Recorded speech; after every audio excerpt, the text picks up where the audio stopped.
Hello everyone, आप सबका फिर एक बार स्वागत है हमारे यूट्यूब चैनल एसएल हिल क्लासेस में। तो आज हम सॉल्व कर रहे हैं 10th क्लास की एनसीईआरटी बुक का चैप्टर 6 त्रिभुज की एक्सरसाइज 6.4। तो चलिए वीडियो शुरू करते हैं। और हाँ दोस्तों, वीडियो शुरू करने से पहले अगर आपने अभी तक हमारे चैनल को सब्सक्राइब नहीं किया है तो प्लीज़ आपसे निवेदन है कि हमारे चैनल को सब्सक्राइब करके हमारा सपोर्ट करें। तो चलिए वीडियो शुरू करते हैं। इस प्रश्नावली में पढ़ेंगे हम 6.4 में क्वेश्चन नंबर 1। तो आई इसके पहले इस प्रश्नावली पूरी प्रश्नावली में हमें पढ़ना है समरूप त्रिभुजों के क्षेत्रफल। तो आइए एक प्रमेय जानते हैं। तो सबसे पहले एक प्रमेय होती है, तो उस प्रमेय के बारे में जान लेते हैं, फिर इसके सवाल लगाएंगे। और हाँ, इसके पहले की जितनी भी वीडियो हों वो सब हमने करवा चुके हैं, तो लिंक डिस्क्रिप्शन में मिल जाएगी, प्लीज़ जाकर वो वीडियो देख लें। तो देखिए यहाँ पे हमें एक चीज़ पढ़नी है, समरूप त्रिभुजों का क्षेत्रफल। तो समरूप त्रिभुजों के क्षेत्रफल की एक प्रमेय होती है जो हमने लिख दिया कि दो समरूप त्रिभुजों के क्षेत्रफल का अनुपात इनकी संगत भुजाओं के अनुपात के वर्ग के बराबर होता है। कहने का मतलब, अगर हमारे पास यहाँ पे दो त्रिभुज हैं जो क्या हों, दोनों समरूप हों, ध्यान देना और से, ए बी सी एक त्रिभुज है और दूसरी पास हमारे पास डी ई एफ, दोनों क्या हैं, समरूप त्रिभुज है। तो कह रहा है कि अगर समरूप त्रिभुजों ने इनका जो क्षेत्रफल का अनुपात होता है, यानी कि इसका एरिया हो जाएगा area of A B C बटा area of D E F, यानी कि इन दोनों का एरिया का अनुपात इनकी संगत भुजाओं के वर्ग के बराबर होता है। इनमें कोई भी भुजा एक ले लीजिए, उनका वर्ग के बराबर। अगर आप हम ए बी ले रहे हैं तो क्या हो जाएगा, ए बी बटा डी ई का होल वर्ग, ये हुआ करता है। यह वाली प्रमेय यही कह रही है कि दो समरूप त्रिभुजों के क्षेत्रफल, यहाँ पे दोनों ये त्रिभुज क्या हैं, समरूप हैं। तो दो समरूप त्रिभुजों के क्षेत्रफल का अनुपात इनकी संगत भुजाओं के अनुपात के वर्ग के बराबर होता है। यानी दो त्रिभुज हैं तो इनकी कोई भी संगत भुजा ले लीजिए।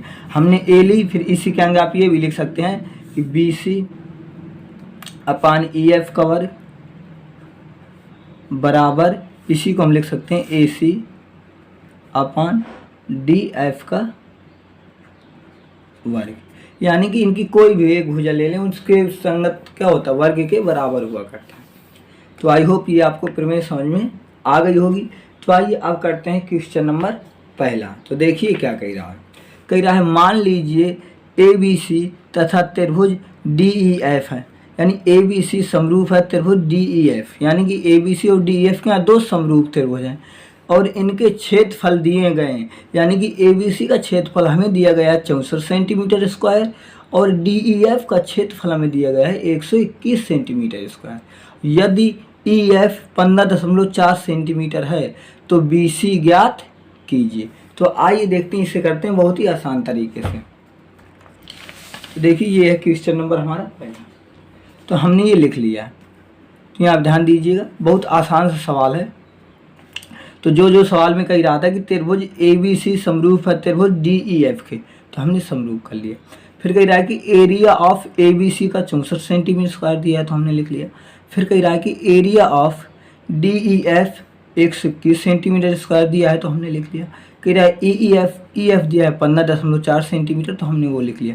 अब कह रहा है इसमें कि हमें यहाँ पर बी सी ज्ञात करना है, वो भी लिख लें। क्या करना है, बी सी ज्ञात करना है। तो देखिए ये दो क्या है, समरूप त्रिभुज हैं। ए बी सी तो ए बी सी हो गया, ये डी ई एफ तो डी ई एफ हो गया। अगर इनके क्षेत्रफल बराबर है तो इनकी संगत भुजाओं के वर्ग भी आपस में क्या होंगे, बराबर, जो हमने पीछे फिर में पढ़ चुके हैं। तो उस वहीं से लगा देंगे हम, यहाँ पर जब सवाल यूज लिखेंगे लिख देंगे यहाँ अब देखिए यहाँ से नाउ, चूंकि त्रिभुज ए बी सी समरूप है त्रिभुज डी ई एफ, ध्यान देना, अगर समरूप है तो इनकी संगत भुजाएं भी क्या होंगी, आपस में बराबर होते हैं। अगर समरूप है तो फिर हम जानते हैं एक प्रमेय होती है, प्रमेय 6.6, जिसे हमने अभी ऊपर ये पढ़ा है।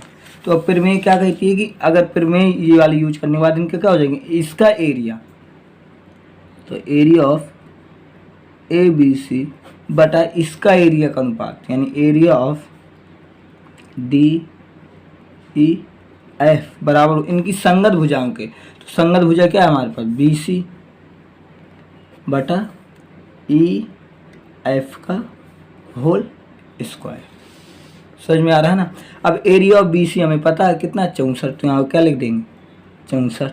और area of D E F भी पता है कितना, 121 बराबर बी सी बटा ई एफ का मान भी पता है 15.4 का स्क्वायर।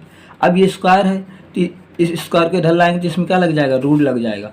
तो आ जाएगा रूट 64 बटा 121 बराबर बी सी बटा 15.4। तो यहाँ ध्यान दीजिएगा। अब ये रूट है, अगर ये रूट के बाहर निकलेगा तो कितना आ जाएगा, 8/11 बी सी बटा 15.4। हमें बी सी का मान चाहिए तो ये कहाँ हो जाएगा, ये इसका चला जाएगा ऊपर, तब हो जाएगा बी सी बराबर 15.4 गुणे 8/11। समझ में आ रहा है ना। अब यहाँ पे देखिए एक अंक बाद है तो 1 0 कितना आ गए, बी सी बराबर 15 यानी 154 इंटू 8/110। अब क्या करें, इसका गुण काटने कट जाएगा, 11 से कट जाता, 11 करना 11 और 0 तो 11 करना 11 11 चौको 44। तो अब 14 गुणे 8 करा देंगे तो आज 20 आ गया हमारे 14 गुणे 8/10। तो 14 8 112 कितना हो जाएगा, 112/10। अब जब इसको भाग करेंगे तो आ जाएगा 11.2 यानी बी सी कितना निकला है हमारा, 11.2 सेंटीमीटर। कितने जी सवाल था, आई होप आपको समझ में आ गया होगा। तो आइए अब देखते हैं अगला क्वेश्चन। देखिए क्वेश्चन दूसरा कह रहा है एक समलंब ए बी सी डी जिसमें ए बी समांतर है डी सी के विकर्ण परस्पर बिंदु ओ पर प्रतिच्छेद करते हैं। यदि ए बी बराबर 2CD है तो त्रिभुज ए ओ बी और सी ओ डी के क्षेत्रफल का अनुपात ज्ञात कीजिए। समझ में आ रहा है ना। अगर कह रहा है कि ये ए ओ बी और सी ओ डी के हमें क्या निकालना, क्षेत्रफल का अनुपात। तो आइए देखिए इसे करते हैं, आप बुक लेके ही बैठे। ये जो हमें कह रहा था वो हमने लिख दिया और ये ए बी सी समलंब है। तो हमें क्या करना है कि हमें निकालना है area of A O B बटा area of D O C का हमें अनुपात निकालना है। तो सबसे पहले अगर ये हमें निकालना है तो इनके लिए हमें इन दोनों को समरूप प्रूव करना होगा ना कि त्रिभुज ए ओ बी और डी ओ सी क्या हैं, दोनों समरूप हैं। तो आई इसी चित्र में लेके बात करते हैं। तो आ जाएगा त्रिभुज ए ओ बी तथा त्रिभुज डी ओ सी में ध्यान देना, क्योंकि अब कह रहा है कि ए बी समांतर है डी सी के। अगर ये दोनों समांतर हैं तो ए बी ओ क्या हो जाएगा और ओ डी सी दोनों क्या बन गए, ये एकांतर कोण। तो यहाँ समांतर है इस वजह से लिख सकते हैं कोण ए बी ओ बराबर कोण ओ डी सी। क्यों बराबर है, हम यहाँ पे लिखेंगे एकांतर कोण। पहला देखिए, पहला काम हमारे का है इन दोनों को हम समरूपा प्रूव करना है।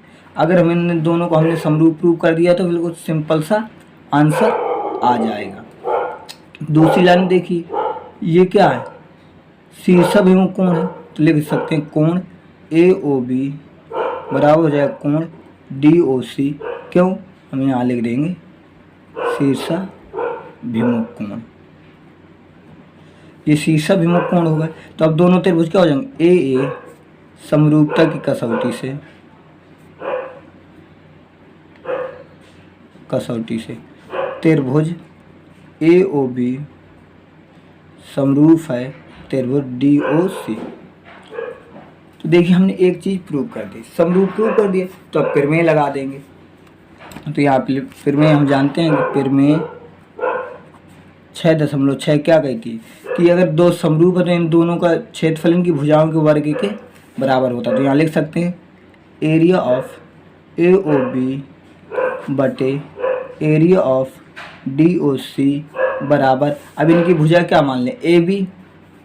तो यहाँ पे और एक चीज़ देख लीजिए, हमें गिवन क्या है, हमें दिया है कि AB बराबर 2CD। समझ में आ रहा है ना। तो अब हम क्या करेंगे, यहाँ से AB बटा CD की वैल्यू अगर निकालेंगे तो कितना आ जाएगा 2/1। तो हम यही लिखने वाले हैं कि इनका इसकी भुजा क्या हो गई AB और इसकी भुजा क्या हो गई DC की, CD के वर्ग के क्या होंगे बराबर होंगे क्षेत्रफल। तो अब AB और CD की वैल्यू हम यहाँ से गिवन थी, तो लिख सकते हैं एरिया ऑफ AOB बटे एरिया ऑफ DOC बराबर 2/1 का वर्ग। तो यहाँ ले हो जाएगा एरिया ऑफ AOB बटा एरिया ऑफ DOC बराबर 4/1। ये अनुपात निकला है। तो क्या हो गया हमारा आंसर। कितना इजी था, आई होप आपको समझ में आया होगा। तो इसमें हमने कुछ नहीं किया, पहले जिनके एरिया निकालने थे हमने उन दोनों को समरूप दिखा दिया, इन दोनों त्रिभुज को समरूप क्यों से दिखाया, तो ये समांतर थी तो ये दोनों क्या हो गए एकांतर कोण। यहाँ देख लीजिए ये क्या हो गया दोनों एकांतर, और ये दोनों क्या हो शीर्षाभिमुख, दोनों शीर्षाभिमुख हो गए तो बराबर हो गए ए समरूपता की कसौटी से। अगर हमने समरूप दिखा दिया तो फिर हम प्रमेय जानते हैं, तो वही लगा दिया। तो आई होप आपको समझ में आएगा। तो बस आज की वीडियो में इतना ही। अगर आपको वीडियो पसंद आई तो लाइक करें, शेयर करें, और अगर आपने अभी तक हमारे चैनल को सब्सक्राइब नहीं किया तो प्लीज़ आपसे निवेदन है कि हमारे चैनल को सब्सक्राइब कर लें। हम आपको मिलते हैं अगली वीडियो में। जब तक के लिए नमस्कार। आपको पूरा वीडियो देखने के लिए बहुत बहुत धन्यवाद एवं दिल से आभार।